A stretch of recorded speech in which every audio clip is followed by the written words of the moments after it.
చంద్రబాబు పర్యటనకు వస్తున్నారు అంటే ఆ ప్రాంతంలో నేతలు కార్యకర్తల హడావిడి మామూలుగా ఉండదు. కానీ ఆలూరులో మాత్రం సీన్ రివర్స్. చంద్రబాబు వస్తున్నారు అనగానే సొంత పార్టీ నేతల్నే హౌస్ అరెస్ట్ చేయాల్సిన పరిస్థితి. అక్కడ అంతలా అసమ్మతి పేరుకుపోయింది. చంద్రబాబు పర్యటనను టీడీపీ నేతలే అడ్డుకుంటున్నారనే భయాలతో కొంతమంది తెలుగుదేశం పార్టీ నేతల్ని పోలీసులు ముందస్తుగా అరెస్టు చేశారు. ఆలూరులో ఎందుకు ఈ పరిస్థితి? చంద్రబాబుకు తలనొప్పిగా మారిన ఆలూరులో అసలేం జరుగుతోంది? ఆలూరు నియోజకవర్గం టీడీపీ ఇన్ఛార్జిగా వైకుంఠం జ్యోతి బాధ్యతలు తీసుకున్నప్పటి నుంచి నియంతలా వ్యవహరిస్తున్నారని టీడీపీలోనే మరో వర్గం ఆరోపిస్తోంది. ఆమె ఒంటెద్దు పోకడలను మొదట్నుంచి వ్యతిరేకిస్తున్న ఓ వర్గం తన వర్గం వారికే జ్యోతి ఎక్కువగా ప్రాధాన్యమిస్తున్నారని ఆగ్రహం వ్యక్తం చేస్తున్నారు.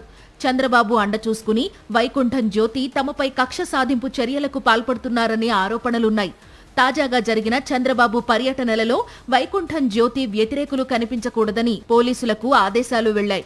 దీంతో చంద్రబాబు పర్యటనలో అసమ్మతి సెగలు మరింతగా రాజుకున్నాయి. పర్యటన సందర్భంగా వైకుంఠం జ్యోతికి వ్యతిరేకులకు మధ్య జరిగిన సోషల్ మీడియా వార్ రాష్ట్రం మొత్తాన్ని ఆకర్షించింది.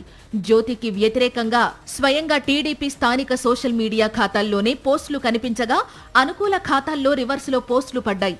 మరోవైపు పార్టీలో లుకలుకలు బయటపడకూడదనే ఉద్దేశంతో పోలీసులతో ముందస్తు అరెస్టులు చేయించారు.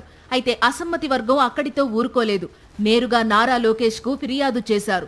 దీంతో పోలీసులపై లోకేష్ సీరియస్ అయ్యారని తెలుస్తోంది. ఇప్పటికే పార్టీ కార్యక్రమాలకు వీరభద్రగౌడ్, కప్పట్రాల బొజ్జమ్మ లాంటి కీలక నేతలు దూరంగా ఉండడం, మరోవైపు సొంత పార్టీ నాయకులే హౌస్ అరెస్ట్ అవ్వడం లాంటివి పార్టీని మరింత దిగజార్చాయని విశ్లేషకులు భావిస్తున్నారు.